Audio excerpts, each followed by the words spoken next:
सत्य सनातन धर्म में समय को बड़ी ही बारीकी से बताया गया है। इसमें समय के भागों यानी कालखंड के बारे में विस्तार से बताया गया है। इसमें समय की ऐसी गणनाएं भी बताई गई हैं जिसे वैज्ञानिक आज भी ढूंढ रहे हैं।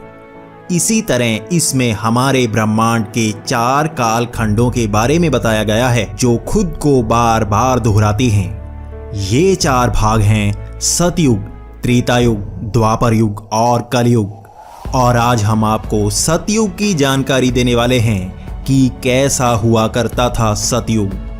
सतयुग का अर्थ होता है सच्चाई का युग, यानी वो समय जब सच्चाई ही हर तरफ होती है। एक महायुग में 4 युग होते हैं और सतयुग सबसे पहला युग होता है। एक महायुग के अंत में विनाश होता है, उसके बाद दोबारा जीवन का उदय होता है और तब सबसे पहला युग ही सतयुग होता है। सतयुग का कुल समय 17,28,000 साल का होता है। ये युग होता है तप का, सच्चाई का। इस युग की खास बात यह होती है कि जीवन की उत्पत्ति के बाद स्वयं देवता मनुष्यों को शिक्षा देते हैं। इस युग में मनुष्य का मानसिक स्तर उच्च स्तर तक पहुंच जाता है। जिस तरह से आज हम बचपन से ही शिक्षा ग्रहण करते हैं जीवन और भौतिक विज्ञान की, उस समय शिक्षा तप और मानसिकता की होती है। इस युग में इंसान की आयु 10,000 से 1,00,000 साल तक होती है, क्योंकि मनुष्य मानसिक ज्ञान को पा लेता है। इस युग में कोई एक दूसरे से झूठ नहीं बोल पाता, क्योंकि मानसिक ज्ञान पा लेने के बाद हर मनुष्य का दिमाग एक दूसरे से जुड़ जाता है। इसलिए बात करने के लिए बोलने की जरूरत नहीं पड़ती। एक दूसरे का दिमाग पढ़ने वाला मनुष्य झूठ बोल ही नहीं सकता। आप भी एक बार आंखें बंद करके सोचें, ऐसा युग जब झूठ हो ही ना। इसीलिए तो इसे सतयुग कहा जाता है। इस युग में कोई बीमारी नहीं होती, क्योंकि मानसिक स्तर को उच्च स्तर तक पहुंचा लेने वाला मनुष्य बॉडी के सेल्स की पूरी जानकारी रखते हैं, तो कोई वायरस या डिसीज असर नहीं करता। हम आज जानते हैं कि जब कोई वायरस या डिसीज हम पर असर करता है तो हम मेडिसिन लेते हैं, लेकिन वो मेडिसिन बीमारी को खत्म नहीं करती। वो सिर्फ हमारे शरीर की एंटीबॉडीज को एक्टिवेट करती हैं, जिससे उस बीमारी का अंत होता है, यानी उस बीमारी को हमारा शरीर ही मारता है। अगर हम अपनी बॉडी और माइंड पर पूरा कंट्रोल कर सकें तो हम हर बीमारी पर जीत पा सकते हैं। यही सतयुग का हर मनुष्य कर पाता है। इसे मैं आपको मॉडर्न साइंटिफिक तरीके से बताता हूं, जिसे आप भी नकार नहीं सकते। हमारा दिमाग 3 भागों से काम करता है: कॉन्शियस माइंड, सब कॉन्शियस माइंड और अनकॉन्शियस माइंड। कॉन्शियस माइंड यानी वो हिस्सा जिसे हम चेतना कहते हैं, इसका बॉडी पर पूरा कंट्रोल नहीं होता। सबसे बड़ा काम इस सब कॉन्शियस माइंड और अनकॉन्शियस माइंड का होता है। दिल की धड़कन चलाना या एंटीबॉडीज को बनाना। हम आज इन हिस्सों को डायरेक्टली एक्सेस नहीं कर सकते। हर एक वैज्ञानिक यही कहता है, ऐसा सिर्फ मेडिटेशन से ही किया जा सकता है। मेडिटेशन यानी तप, इसे ही सतयुग के 4 स्तंभों का पहला स्तंभ कहा जाता है। धर्म के ये 4 स्तंभ हैं तप, सच्चाई, शुद्धि और दया। इन्हीं स्तंभों से ही सतयुग को स्वर्ण युग कहा जाता है। जैसे ही युग बदलता है, एक एक करके स्तंभ कम होने लगते हैं। सतयुग में ही भगवान विष्णु ने 4 बार अवतार लिया: मत्स्य अवतार, कूर्म अवतार, वराह अवतार और नरसिंह अवतार। इस युग में मानसिक शांति होती है और इसे ही आदर्श युग कहा जाता है। इसी युग में वेदों का ज्ञान हर मनुष्य के पास होता है। हर मनुष्य का चरित्र एक देवता के बराबर होता है। लेकिन परिवर्तन समय का वो भाग है जो हमेशा इसे चलाए रखता है। इसीलिए भले ही सतयुग सबसे आदर्श युग होता है, लेकिन इसका भी अंत होता है। 17,28,000 साल पूरे करने के बाद जब इसका अंत हुआ तो त्रेता युग का प्रारंभ हुआ। इस युग को रजत युग कहा जाता है, यानी सिल्वर एज। इस युग में ज्ञान बंटना शुरू हो जाता है। जिस प्रकार से सतयुग में वेदों का ज्ञान हर मनुष्य के पास होता है, लेकिन वो लिखित अवस्था में नहीं बल्कि मानसिक अवस्था में होता है, त्रेता युग में वेदों को भी 4 भागों में विभाजित कर दिया जाता है, क्योंकि मनुष्यों का मानसिक स्तर ही क्षीण होने लगता है। मानसिक स्तर का ही सर्वोच्च न रहने के कारण शरीर भी विकारों से भरना शुरू हो जाते हैं, और इसका सबसे बड़ा कारण होता है धर्म के 4 स्तंभों में से एक स्तंभ का कम हो जाना। पिछली वीडियो जिसमें हमने आपको सतयुग के बारे में विस्तार से बताया था, हमने धर्म के 4 स्तंभों के बारे में भी बताया था, जिस कारण सतयुग एक आदर्श युग होता है। ये 4 स्तंभ होते हैं तप, सच्चाई, शुद्धि और दया। त्रेता युग में इसका एक स्तंभ नहीं रहता, यानी तप को इस युग में छोड़ दिया जाता है। तप से ही हर मनुष्य की मानसिकता परमात्मा से जुड़ी होती है, लेकिन इस युग से ही तप को जीवन के लिए जरूरी नहीं समझा जाता। इसी कारण मनुष्यों में मतभेद होना शुरू हो जाता है। इस युग में विचारों का आदान प्रदान लिखित या बोलकर करना शुरू हो जाता है। फिर भी इस युग को सच्चाई और शुद्धि अपने स्थान पर बनाए रखती है। इसी युग में भगवान विष्णु के 3 अवतार हुए, वामन अवतार, परशुराम अवतार और श्री राम अवतार। श्री राम को इस युग के आदर्श पुरुष कहा गया, क्योंकि वो धर्म के 3 स्तंभों की मर्यादा बनाए हुए थे, यानी शुद्धि, सच्चाई और दया। त्रेता युग का कुल समय 12,96,000 साल का होता है, और श्री राम भी त्रेता युग के अंत के समय ही अवतरित हुए थे। त्रेता युग के अंत के समय ही धर्म का दूसरा स्तंभ भी निष्क्रिय होने वाला होता है, यानी शुद्धि। इस युग में मनुष्य की आयु 10,000 साल की होती है। श्री राम भी 10,000 साल तक धरती लोक पर रहे। इस युग में तप न होने के कारण ज्ञान स्रोत सिर्फ वेदों में ही रह जाता है। इसी कारण वेदों का ज्ञान रखने वाला ज्ञानी कहलाता है। रावण 4 वेदों का ज्ञाता था, लेकिन वो त्रेता युग के अंतिम क्षण होने के कारण शुद्धि तक नहीं पहुंच पाया। इस युग से ही इंसानों की आयु कम होना शुरू हो जाती है, क्योंकि मनुष्य तप को नहीं मानता और शारीरिक विकार और बीमारियां आयु को कम करने लगती हैं। मानसिक स्तर गिरने के कारण ही भौतिक संसार का मोह भी बढ़ने लगता है। इसी युग में राज्यों और राजपाठों का निर्माण होना शुरू हो जाता है। इसी युग में मनुष्य भौतिक हितों और राज्यों के लिए युद्ध तक करने लगते हैं। फिर भी ये युग जीवन के लिए अच्छा ही कहा जाता है। इसी युग में भौतिक ज्ञान का विस्तार होना शुरू हो जाता है। इसी युग में जीवन के नियम बनना शुरू हो जाते हैं। इसी युग में पुराणों और शास्त्रों का भी निर्माण होता है, क्योंकि ज्ञान को मानसिक स्तर तक आगे नहीं बढ़ाया जा सकता, तो इसे लिखित रूप में सुरक्षित कर लिया जाता है। भले ही इस युग में इंसान मानसिक शक्ति क्षीण कर लेता है, लेकिन वो नियमों का पालन करता है, धर्म का पालन करता है। इसी कारण श्री राम से लेकर रावण तक वो नियमों का पालन करते थे। इसके बाद आता है द्वापर युग, जिसमें धर्म के 2 स्तंभ कम हो जाते हैं। एक ऐसा युग जब मनुष्य मानसिक शांति से ज्यादा भौतिक सुख को अहम समझने लगता है। एक युग जब शक्ति को ज्ञान से भी बढ़कर समझा जाने लगता है।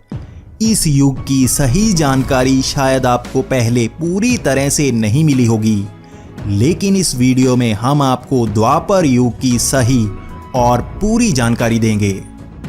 द्वापर युग, जिसे भौतिक ज्ञान के विस्तार वाला युग कहा जाता है, इस पूरे युग का समय 8,64,000 साल का होता है।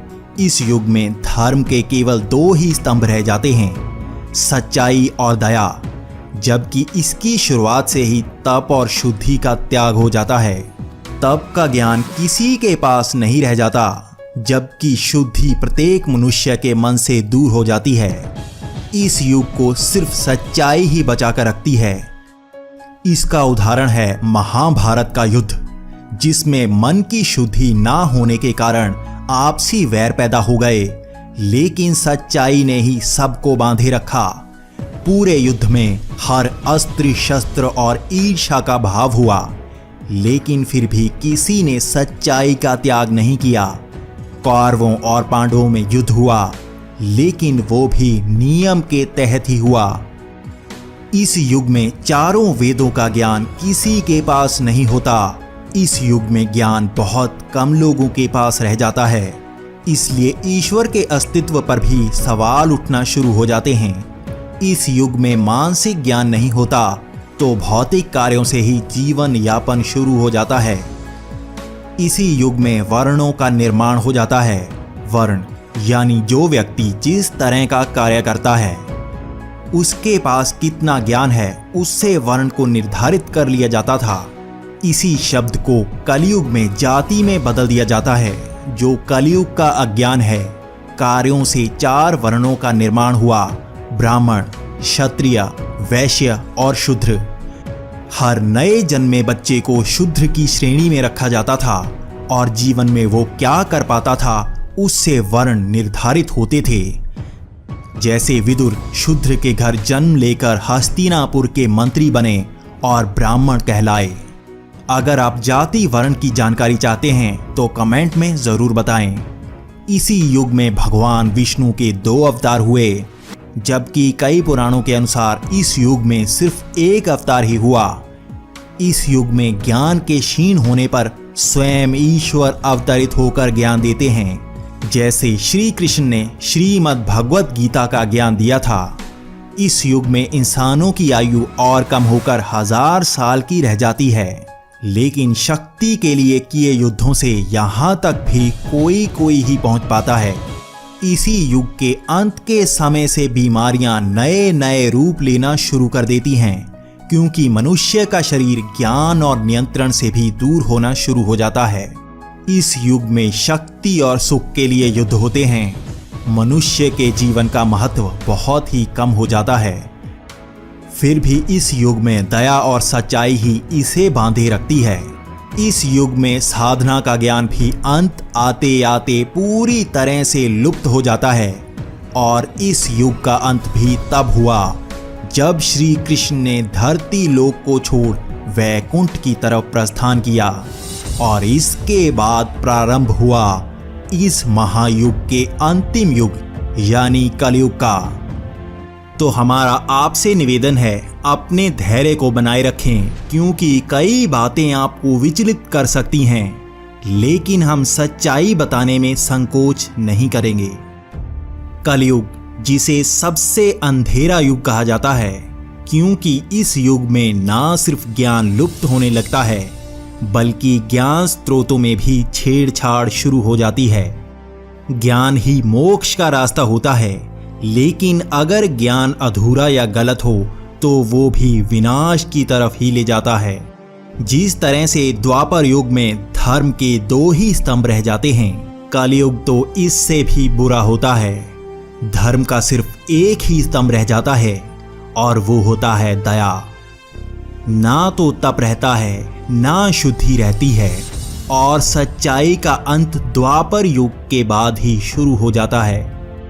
सिर्फ दया के भाव में ही मनुष्य को जीवन का मकसद पता चलता है। इस युग का कुल समय 4,32,000 साल का होता है, और इसकी शुरुआत तब हुई जब श्री कृष्ण ने वैकुंठ की तरफ प्रस्थान किया था। इसी युग में ज्ञान लुप्त हो जाता है। इसका उदाहरण आप अपने जीवन से ले सकते हैं। आपने हिंदू धर्म के पुराणों की कई कथाएं सुनी होंगी, लेकिन क्या वो आपने स्वयं पढ़ी हैं? क्या वो सच में दर्ज हैं या नहीं? क्या आपने पुराण पढ़ के उनको समझा है? आप सनातन धर्म के लिए मरने तक की बात करते हैं, लेकिन क्या आपने श्रीमद् भगवत गीता को घर में रखा है? और अगर रखा है तो क्या उसे पढ़ा है? वेदों की मैं बात नहीं करना चाहता, क्योंकि आपका जवाब ना ही होगा। आप अपना जवाब कमेंट में जरूर दें। यही है कलयुग, जब ज्ञान किसी के पास नहीं रहता, क्योंकि पुराणों में गलत जानकारी को मिलाया जाता। इसीलिए श्री कृष्ण ने श्रीमद् भगवत गीता का ज्ञान हमें दिया, और लुप्त ज्ञान को दोबारा जागृत किया। यही सनातन धर्म का अर्थ है। कलयुग के पहले 10,000 साल को सबसे बेहतर कहा जाता है, लेकिन उसके बाद अंधेरा युग आता है। इस युग में आध्यात्म को ही खत्म किया जाता है। इस युग में सिर्फ भौतिक ज्ञान को सच माना जाता है, इसीलिए आविष्कार भी भौतिकी के ही किए जाते हैं। इसका उदाहरण है, आज हमने टीवी मोबाइल बना लिया, मेडिसिन्स बनाई, लेकिन एक भी आविष्कार मानसिक स्तर तक नहीं किया। यानी हमने अब तक सबकॉन्शियस माइंड को एक्सेस करने तक का तरीका नहीं ढूंढा, जिस कारण हमारा शरीर ग्रस्त होता जा रहा है। इस युग के अंत तक मनुष्य की आयु 10 से 50 साल तक रह जाएगी। निर्माण ही विनाश का कारण होगा। एक देश जब तरक्की करता है तो दूसरा देश उसे गिराने में लग जाता है। युद्ध आम बात हो जाते हैं। मनुष्य के पास सब कुछ होते हुए भी मन की शांति नहीं होती। कई पुराणों में इस युग में 2 विष्णु अवतार बताए गए हैं, जबकि कई पुराणों में इस युग में एक ही विष्णु अवतार बताया गया है। ये अवतार होगा कल्कि अवतार, जो कलयुग के अंत के समय आएंगे। वो अधर्म का अंत करके दोबारा सतयुग में ले जाएंगे। उससे पहले अधर्म अपनी जड़ें चारों तरफ जमा लेगा, इसीलिए मोक्ष से बड़े भौतिक मूल्य हो जाएंगे। वासना, लालच, ईर्ष्या, अहंकार और अज्ञान ही हर तरफ होंगे। इसी युग में अज्ञानी भी गुरु बनेंगे और धर्म को अधर्म की तरफ ले जाएंगे। झूठे मनुष्य खुद को भगवान दिखाना शुरू कर देंगे और लोगों के पास ज्ञान नहीं होगा तो वो सच भी मानेंगे। लेकिन कलयुग में भी एक ज्ञान की किरण सबके पास होगी। वो होगी धर्म का आखिरी स्तंभ, यानी दया। दया के बहाव में मनुष्य सच को पहचान पाएगा। इस युग में भी मनुष्य मोक्ष का रास्ता ज्ञान से ढूंढ पाएगा। मुक्ति का मार्ग हर युग में एक ही था, एक ही रहेगा। दोस्तों, अगर आप चाहते हैं हम आपके लिए सत्य सनातन तक जाने की वीडियो लेकर आएं, तो हमें कमेंट में बताएं। आपके लाइक्स और कमेंट्स हमें जल्द वीडियो बनाने को प्रेरित करते हैं।